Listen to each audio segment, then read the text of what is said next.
Les passés à l'Internet dans quelques années vont aussi devoir passer à l'intelligence artificielle. L'expérience client va diamétralement changer.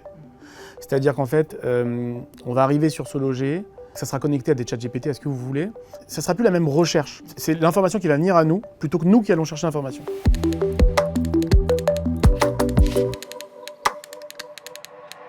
Bonjour à tous et bienvenue dans Regard d'Expert par Se Loger. Aujourd'hui, j'ai le plaisir d'accueillir Jonathan Citruc et David Bramy, cofondateurs et dirigeants du réseau Groupe Point de Vente Immobilier Commercial. Bonjour messieurs. Merci. Merci de nous recevoir.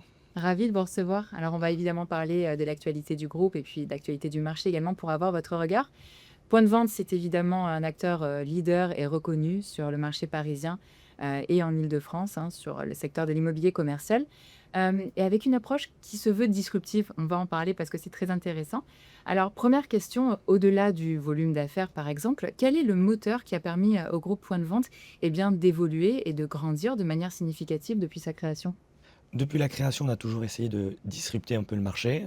On a ouvert en décembre 2010, là on va fêter nos 15 ans. Et dès 2011-2012, on était déjà en signature électronique. On avait déjà développé notre propre CRM. Et donc, il n'y avait pas de ChatGPT, il n'y avait pas tout ça. Et on a commencé aussi à travailler la data. Donc, notre force aujourd'hui, c'est vraiment de s'allier aux outils, mais avec des humains derrière. Finalement, c'est une histoire de défis, ce sont des opportunités. Les deux, comment vous voyez les choses à ce niveau-là? Non, l'intelligence artificielle, je pense qu'elle vient apporter de l'aide à l'humain. Peut-être que dans 5 ans, dans 10 ans, elle viendra disrupter l'humain sur beaucoup de tâches. En tout cas, à l'instant T, elle vient aider l'humain. Elle vient aider l'humain dans des prises de décision. Je vous donne un exemple. Dans le commerce, si vous vouliez avoir des flux piétons, vous deviez passer par des sites internet, c'était un peu long. Aujourd'hui, avec ChatGPT, avec l'ensemble des logiciels qu'il y a aujourd'hui, vous avez des réponses très rapides. On va prendre un autre exemple. Vous recevez un bail commercial. Pour beaucoup, c'est très compliqué. Tu rentres dans le ChatGPT, tu lui demandes juste de te parler simplement et de t'expliquer le bail commercial que tu as reçu. Et tu commences à avoir beaucoup plus de facilité à comprendre les choses. Donc je pense que l'intelligence artificielle, à l'instant T, et pendant au moins les 2 prochaines années, elle va vraiment apporter une valeur ajoutée à l'être humain. Peut-être que dans les années à venir, elle va venir le disrupter, mais pas pour l'instant. Ok, il faut un petit peu de maturité et ça ne remplacera pas en tout cas l'humain à 100%, surtout dans le métier. En tout cas, nous on a décidé de prendre un virage intelligence artificielle il y a déjà 5 ans. Et il y a énormément de tâches qui sont automatisées. Aujourd'hui, il n'y a presque plus un seul avis de valeur qui n'est pas généré par l'intelligence artificielle. Alors bien évidemment, il y a un humain derrière qui recheck tout, qui le retravaille et qui l'envoie. Mais 99% du temps, c'est une intelligence artificielle qui fait ça. Et ça se base sur notre data, puisqu'on a plus de 90 000 références depuis notre création. Et donc, n'importe quelle rue aujourd'hui en Île-de-France, on a les valeurs locatives qui nous permettent aujourd'hui, parce que l'intelligence artificielle, elle est bien, mais il n'y a pas d'intelligence artificielle sans data. Et nous, notre force, on a notre propre data qui nous permet aujourd'hui de générer ce genre de choses. Bien sûr. Et ça, rien que ça, c'est déjà très disruptif, puisque j'imagine qu'il n'y a pas beaucoup d'acteurs qui, 5 ans auparavant, étaient capables déjà de développer ce genre de solution. Non, mais ça, c'est lui. C'est-à-dire que dès le départ, quand on a ouvert, il me parlait de data, je comprenais pas pourquoi. Il me parlait de l'or noir, parce qu'on appelle ça l'or noir. Et c'est vrai qu'on a été parmi les premiers à commencer à collecter de la data. Et c'est vrai qu'aujourd'hui, très sincèrement, en tout cas dans les commerces, en France, je pense qu'on a la plus grosse data d'informations sur les baux, sur la valeur des fonds, sur les surfaces, sur les valeurs, sur les flux piétons. On est ceux qui avons la plus grosse data, je pense. C'est une des clés de la réussite selon vous? C'est une des clés dans le professionnalisme et dans l'apport de réponse qu'on peut apporter à un client. Oui. Comment vous vous impliquez et vous formez justement les collaborateurs, les équipes à cette maîtrise de la data et à apprendre à s'en servir tous les jours? Il y a une formation continue et aujourd'hui... Et l'onboarding, il est full IA en fait. Enfin, on va dire il y a 80% IA. Ouais. Et la formation continue, tous les jours, il y a un nouvel outil qui arrive. Et nous, systématiquement, on branche par API à notre CRM. Et donc, systématiquement, on est obligé de reformer avec des nouveaux outils. Bon, vous avez eu toujours une vision très claire du métier. Ça, c'est évident. On voit que les nouvelles technologies sont au cœur également des solutions que vous développez. J'aimerais maintenant attirer un petit peu la discussion plus sur l'aspect marché. C'est vrai que l'immobilier commercial n'a pas échappé un peu au bouleversement qu'on connaît ces derniers mois, etc.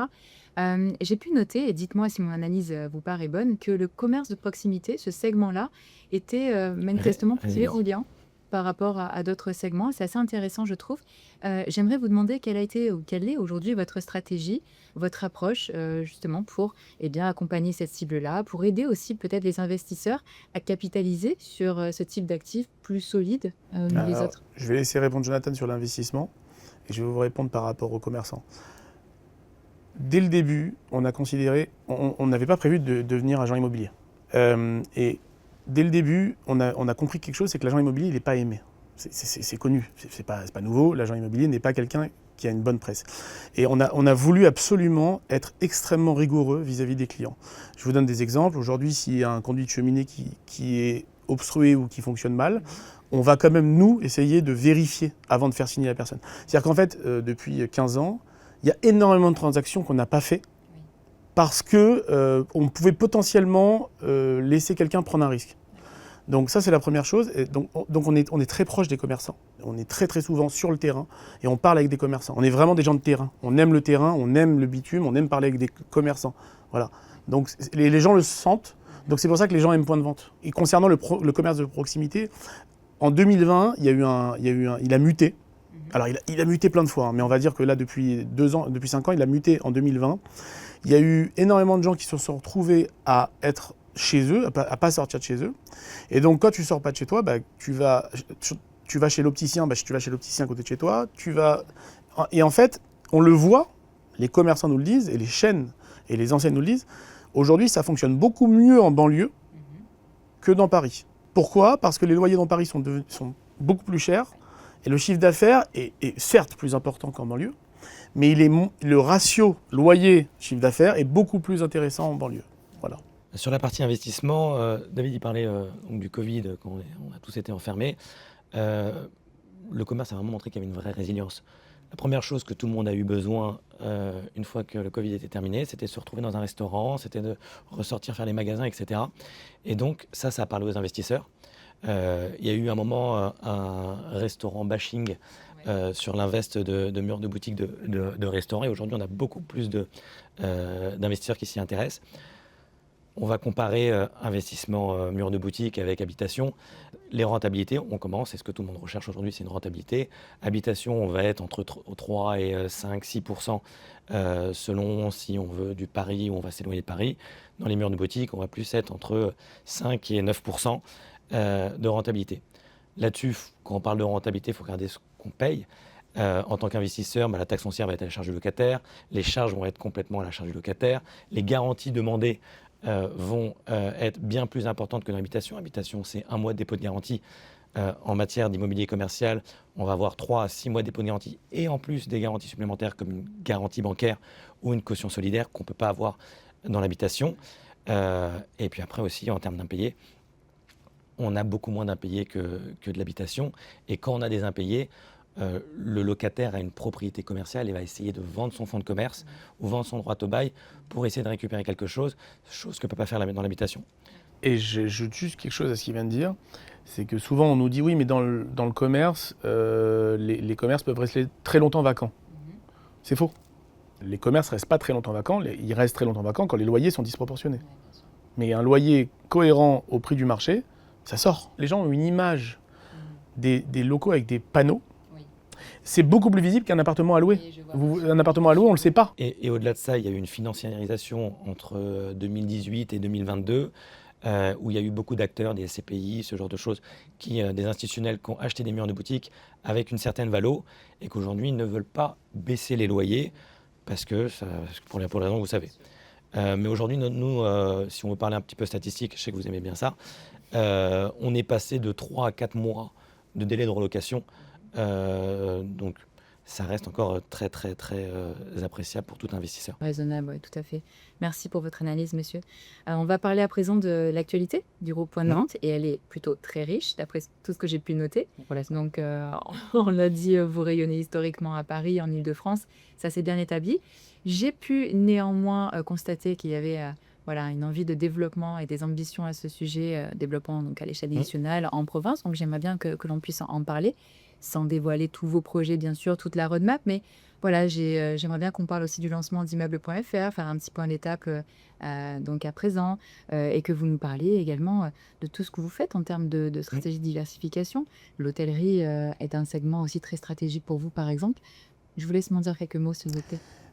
Je vais juste vous parler de la région, je laisserai John prendre le relais. Ce qu'il y a, c'est qu'on cherche des relais de croissance. Ouais. Comme toute société, on cherche des relais de croissance. Donc il n'y a rien d'exceptionnel à ce que je vais vous dire.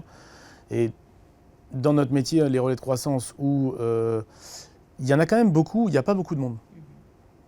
Où il n'y a pas beaucoup de gens bien établis, avec énormément de collaborateurs et avec... Donc là, ce qu'on est en train de faire, en tout cas pour ma part, et après John va continuer, on est en train de développer en région. On a ouvert à Lyon, ça fait déjà depuis janvier. Les chiffres sont très bons.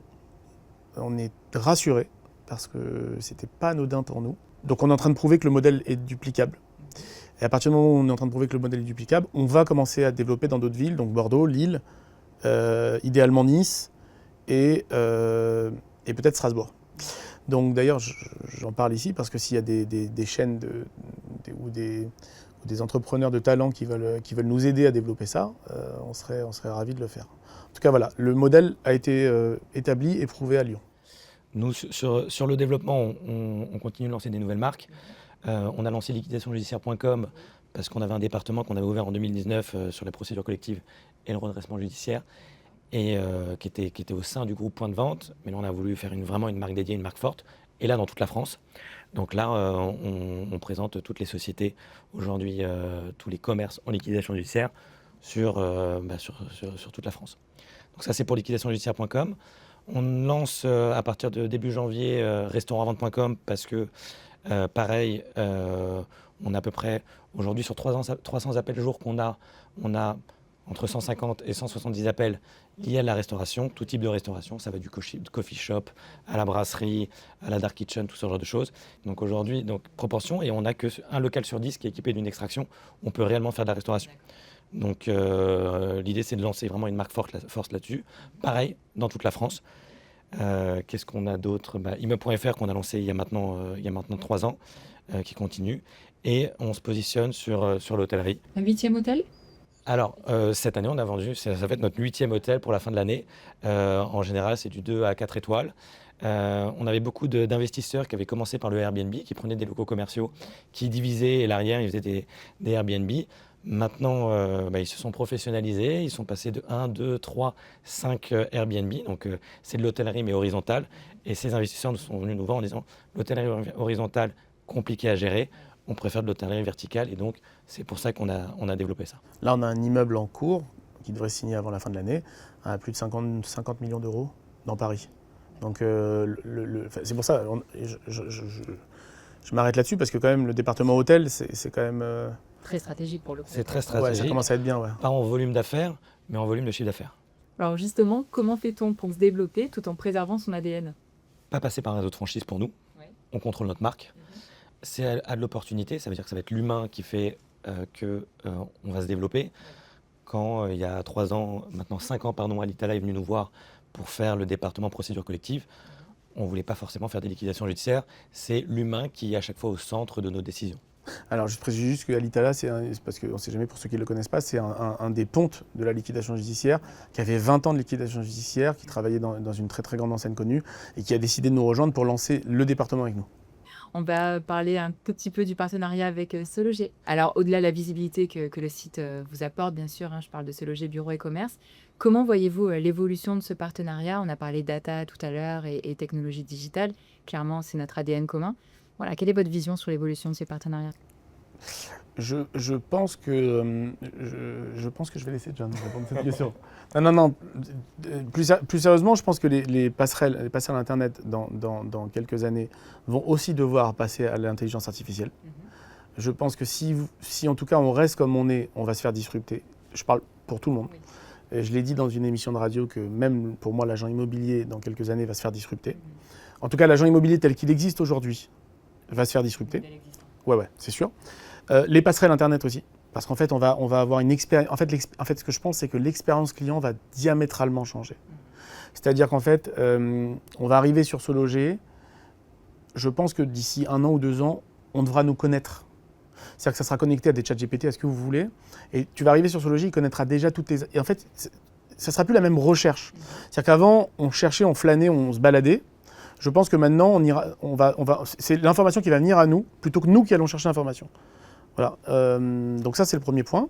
Et concernant le partenariat, on est très content de SoLoger. Parler un peu de SoLoger. Moi, je suis très content de SoLoger. Ça représente Non, les autres sont moins bien. SoLoger représente à peu près 40% aujourd'hui de nos appels. On reçoit à peu près, comme je vous ai dit, 350 à 500 appels jour. Ça représente à peu près 40%. En général, c'est des appels mieux qualifiés que d'autres parcelles qu'on a aujourd'hui. Sans les citer, qu'on ne citera pas. Voilà, donc c'est aujourd'hui très important pour nous, ce partenariat. On diffuse à peu près, je crois, 6000 annonces chez vous.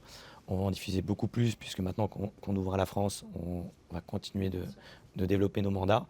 Et voilà, et peut-être aussi, je sais que vous avez une rubrique fonds de commerce pour restaurant-vente.com. Je pense qu'on a encore pas mal de choses à faire ensemble. À la rentrée de mandat, aujourd'hui, ça fait partie des critères. Où va être diffusée mon annonce? Donc on a notre site internet .vente.fr, mais les portails aujourd'hui et surtout SoLoger restent une marque très forte pour eux. Vous avez tous les deux des profils d'entrepreneurs engagés. Si vous aviez un conseil, une philosophie à partager pour quelqu'un qui démarre dans le métier, qui est prêt à casser les codes comme vous, qu'est-ce que vous lui conseilleriez? De s'écouter. Et de ne pas écouter les autres. Ah ouais. Ça, c'est ultra complémentaire. Mais non, mais c'est vrai, c'est simple, parce qu'en fait, tu as une petite voix à l'intérieur de toi qui te dit des choses, enfin qui te conseille de faire des choses. Le problème, c'est qu'en vieillissant et en grandissant, on n'écoute plus cette voix, on écoute ce que les gens nous disent. Et parfois, les conseils, ils peuvent même venir de vos parents. Vos parents peuvent mal vous conseiller, en fait.